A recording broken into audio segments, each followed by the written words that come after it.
पिछले वीडियो में हमने जाना कि नारद जी का पूर्व चरित्र का शेष भाग, और इस अगले वीडियो के अंदर हम जानेंगे अश्वत्थामा द्वारा द्रौपदी के पुत्रों को मारा जाना और अर्जुन के द्वारा अश्वत्थामा का मान मर्दन।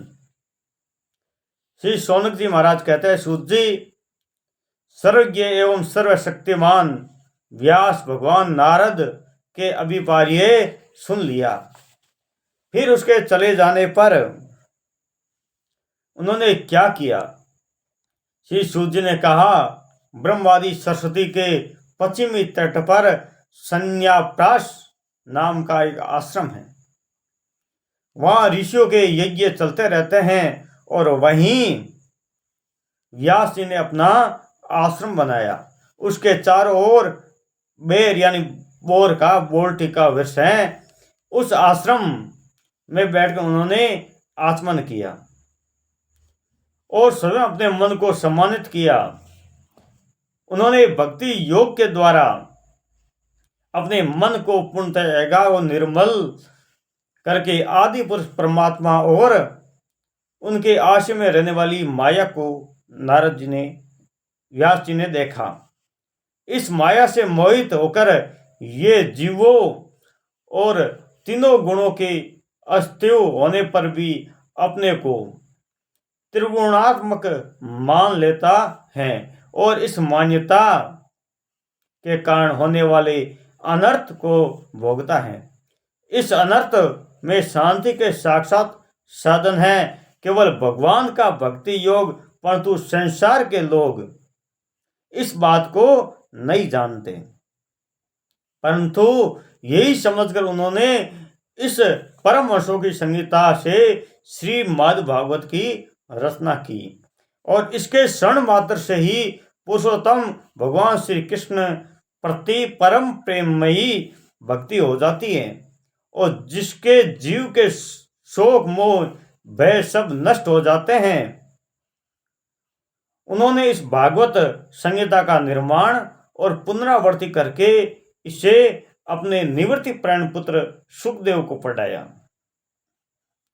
श्री शौनक जी ने पूछा कि सुखदेव जी तो अत्यंत निवृत्ति प्राण हैं, उन्हें किसी भी वस्तु की अपेक्षा नहीं है, वो सदा आत्मा में रमण करते हैं, फिर उन्होंने किस लिए इस विशाल ग्रंथ का अध्ययन किया?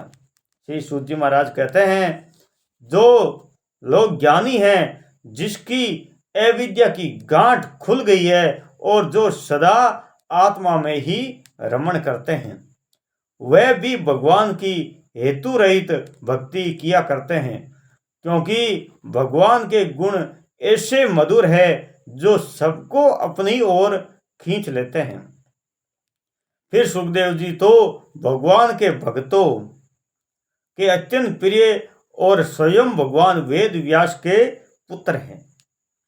भगवान के गुणों ने उनके हृदय को और खींच लिया और उन्होंने विवश होकर ही इस विशाल ग्रंथ का अध्ययन किया। शौनक जी, अब मैं राजर्षि परिषद का जन्म, कर्म और मोक्ष की तथा पांडवों के स्वर्गारोहण की कथा कहता हूं, क्योंकि इन्हीं से भगवान श्री कृष्ण की कथा का उदय होता है। जिस समय महाभारत का युद्ध कौरव पांडव दोनों पक्षों में बहुत से वीर गति को प्राप्त हो गए थे। भीमसेन की गदा से प्रार दुर्योधन की जंघा टूट चुकी थी।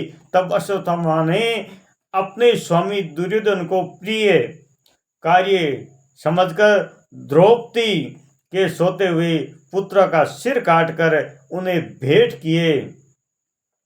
ये घटना दुर्योधन को भी अप्रिय ही लगी, क्योंकि ऐसे नीच कर्म की निंदा करते हैं। उन बालकों की माता द्रौपदी अपने पुत्रों का निधन सुनकर अत्यंत दुखी हो गई। उनके आंसुओं से आंसू छलकता आए, वो रोने लगी। अर्जुन ने उसे सांत्वना देते हुए कहा, कल्याणी, मैं तुम्हारे आंसू तब पहुंचूंगा जब उस आत्मई ब्रह्मांड तो और सिर गांडीव धनुष के बाणों से काटकर तुम्हें भेंट नहीं करूंगा। और पुत्रों को अंत्येष्टि क्रियाओं के बाद उस पर पैर रखकर स्नान करोगी।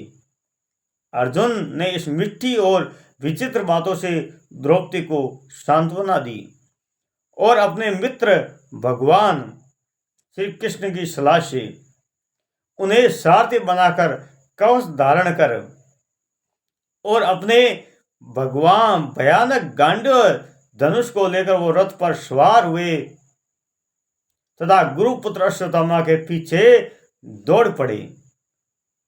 बच्चों की हत्या से अश्वत्थामा भी मन उद्गिन्न हो गया था।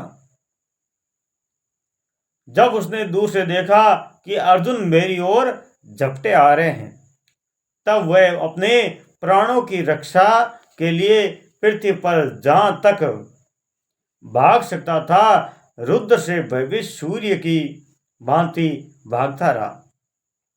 जब उसने देखा कि मेरे रथ के घोड़े थक गए हैं और बिल्कुल अकेला है, तब उसने अपने को बचाने एकमात्र साधन ब्रह्मास्त्र ही समझा।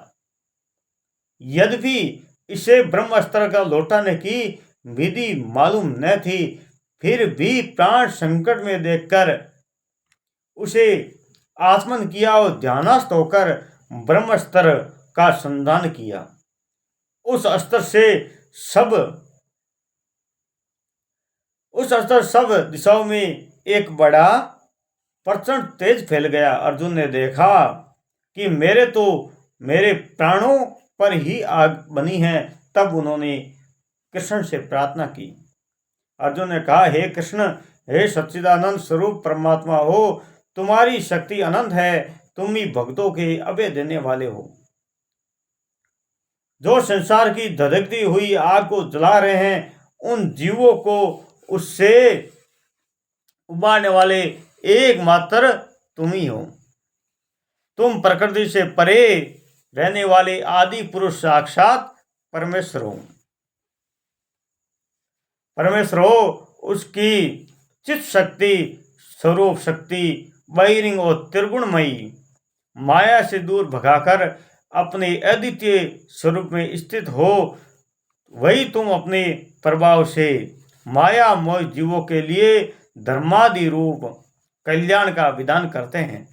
तुम्हारा यह अवतार पृथ्वी का भार हरण करने के लिए और तुम्हारे अनन्य प्रेमी भक्त जनों की निरंतर स्मरण ध्यान करने के लिए ही है। स्वयं प्रकाश श्री कृष्ण, ये भयंकर तेज सब ओर से मेरी ओर आ रहा है। ये क्या है, कहाँ से क्यों आ रहा है, इसका मुझे बिल्कुल पता नहीं। भगवान ने कहा, अर्जुन, ये अश्वत्थामा का चलाया हुआ ब्रह्मास्त्र है। ये बात समझ लो कि प्राण संकट उपस्थित होने से उसको इसका प्रयोग तो कर दिया है, परंतु वह इस अस्त्र को लौटाना नहीं जानता। किसी भी दूसरे अस्त्र को इसको दबा देने की शक्ति नहीं है। तुम ब्रह्मास्त्र की विद्या को भली भांति जानते ही हो। ब्रह्मास्त्र को तेज से ही इस ब्रह्मास्त्र की प्रचंड आग को बुझा दो। अर्जुन विपक्षी वीरों को मारने में बड़े प्रवीण हैं। भगवान की बात सुनकर उन्होंने आत्मन किया और भगवान की परिक्रमा करके ब्रह्मास्त्र का निवारण के लिए ब्रह्मास्त्र का ही संधान किया। बाणों से वेष्टित उन दोनों ब्रह्मास्त्र की तेज प्रलयकालीन सूर्य एवं अग्नि के समान आपस में टकराकर सारे आकाश और दिशाओं की तरफ फैल गई और बढ़ने लगी। तीनों लोगों में जलाने वाली उन दोनों अस्त्रों की बड़ी हुई लपटों और पर्दा जलने लगी और उसे देखकर सबने यही समझा कि प्रलय काल में सावर्तक अग्नि है। उस आग से पर्दा का लोगों का नाश होते देखकर भगवान की अनुमति से अर्जुन ने उन दोनों को लौटा दिया। अर्जुन की आंखें क्रोध से लाल हो गई। उन्होंने झटपट उस क्रूर अश्वत्थामा को पकड़ लिया और जैसे ही रस्सी के पशु बांध देते हैं वैसे ही बांध दिया। अश्वत्थामा को बलपूर्वक बांधकर अर्जुन ने जब शिविर की ओर ले जाना था तब उसने कमल नयन भगवान श्री कृष्ण की कुपित होकर कहा, अर्जुन, इस ब्राह्मणा धाम को छोड़ना ठीक नहीं और इसे मार डालो। हमने रात में सोए हुए निरपराध बालकों की हत्या की है। धर्मवेदा पुरुष असावधान मत वाले पागल सोए हुए बालक स्त्री विवेक ज्ञान शून्य शरणागत रथहीन और भयभीत शत्रु को कभी नहीं मारते, परंतु जो दुष्ट और क्रूर पुरुष दूसरों को मारकर अपने प्राणों को करता है उसका तो वध निश्चित है, उसके लिए कल्याणकारी है, क्योंकि वैसी आदत को लेकर यह वही जीता है जो पाप करता है और उन पापों के कारण नरकगामी होता है। फिर मेरे सामने ही तुमने द्रौपदी को प्रतिज्ञा की थी, मानवती, जिसने तुम्हारे पुत्रों का वध किया है उसका सिर उतार कर लाऊंगा। इस पापी कुलागार को आता से तुम्हारे पुत्रों का वध किया है और अपने स्वामी दुर्योधन को भी दुख पहुंचाया है, इसलिए अर्जुन इससे मार ही डालो। भगवान श्री कृष्ण अर्जुन की धर्म की परीक्षा लेने के लिए इस प्रकार प्रेरणा की, परंतु अर्जुन का हृदय मान था। यद्यपि अश्वत्थामा ने उनके पुत्रों को हत्या की थी, फिर भी अर्जुन ने मन में गुरुपुत्र को मारने की इच्छा नहीं हुई। इसके बाद अपने मित्र और सारथी श्री कृष्ण के साथ वह अपने युद्ध शिविर में पहुंचे। वहां अपने मृत पुत्रों के शोक करती हुई द्रौपदी को उसे सौंप दिया। द्रौपदी ने कहा, अश्वत्थामा पशु की तरह बांधकर लाया गया है। निंदित कार्य करने के कारण उसका मुख नीचे की ओर झुका हुआ है, अपना अनिष्ट करने वाले गुरुपुत्र अश्वत्थामा को इस प्रकार अपना अपमानित देखकर द्रौपदी के कोमल हृदय कृपा से भर गया और अश्वत्थामा को नमस्कार किया और गुरुपुत्र इस प्रकार बांधकर लाया जाना सती द्रौपदी को सहन नहीं हुआ। उसने कहा, छोड़ दो इन्हें, ये ब्राह्मण हैं और हम लोगों को अत्यंत पूजनीय हैं, जिसकी कृपा से आपने रहस्य और सारे धनुर्वेद का प्रयोग तथा उपसंहार के साथ संपूर्ण शास्त्रों का ज्ञान प्राप्त किया है। वो आपके आचार्य द्रोण के पुत्र रूप में आपके सामने खड़े हैं। उसकी अर्धाग्नि कृपी अपने वीर पुत्र के ममता से भी पति का अनुभव नहीं कर सकती। वह अभी जीवित है। मां भाग्यवान आर्यपुत्र, आप तो बड़े धर्मज्ञ हैं। जिस गुरु वंश की नित्य पूजा और वंदना करनी चाहिए उसी को वेदा पहुंचाना आपके योग्य कार्य नहीं है।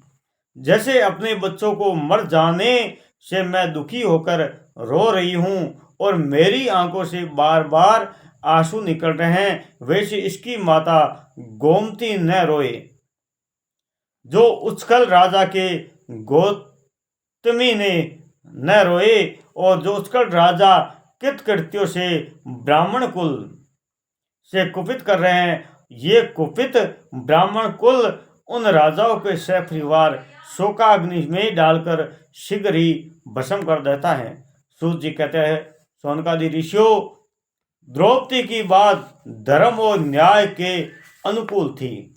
उसने कपट नहीं था, करुणा में क्षमता थी। अतएव राजा युधिष्ठिर ने रानी के इन हितभरे श्रेष्ठ वचनों का अभिनंदन किया।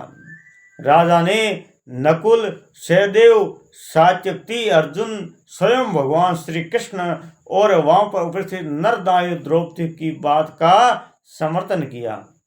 उस समय क्रोधित होकर भीमसेन ने कहा, जिसके सोते हुए बच्चों को न अपने लिए और न अपने स्वामी के लिए बल्कि व्यर्थ ही मार डाला, उसका तो वध ही उत्तम है। भगवान ने कृष्ण और द्रौपदी और भीमसेन की बात सुनकर और अर्जुन की ओर देखकर कुछ हंसते हुए बोले। भगवान ने कहा, कृष्ण ने कहा, पतित ब्राह्मण का भी वध नहीं करना चाहिए और आत्ताई को मार ही डालना चाहिए। शास्त्रों में मैंने ही ये दोनों बातें कही हैं, इसलिए मेरी दोनों आज्ञाओं का पालन करो। तुमने द्रौपदी के सांत्वना देते समय जो प्रतिज्ञा की उसे भी सत्य करो। साथ ही भीमसेन, द्रौपदी और मुझे जो प्रिय हो वो भी करो। सूत जी कहते हैं, अर्जुन भगवान ने हृदय की बात तुरंत ताड़ गए और उन्होंने अपनी तलवार से अश्वत्थामा के सिर की मणि अपने बालों के हाथ उतार ली। बालकों की हत्या करने से वो श्रीहीन तो पहले ही हो गया, अब मणि और ब्रह्म तेज से रहित हो गया। इसके बाद उन्होंने रस्सी का बंधन खोलकर उसे शिविर में निकाल दिया। मूड देना, छल छीन लेना और स्थान से बाहर निकाल देना, यही ब्राह्मण का धर्मों का वध है। इसके लिए इसके भिन्न शारीरिक वध का विधान ब्राह्मणों का नहीं है। पुत्रों ने की मृत्यु पर द्रौपदी और पांडव सभी शोकातुर हो रहे हैं। अब उन्होंने अपने मरे हुए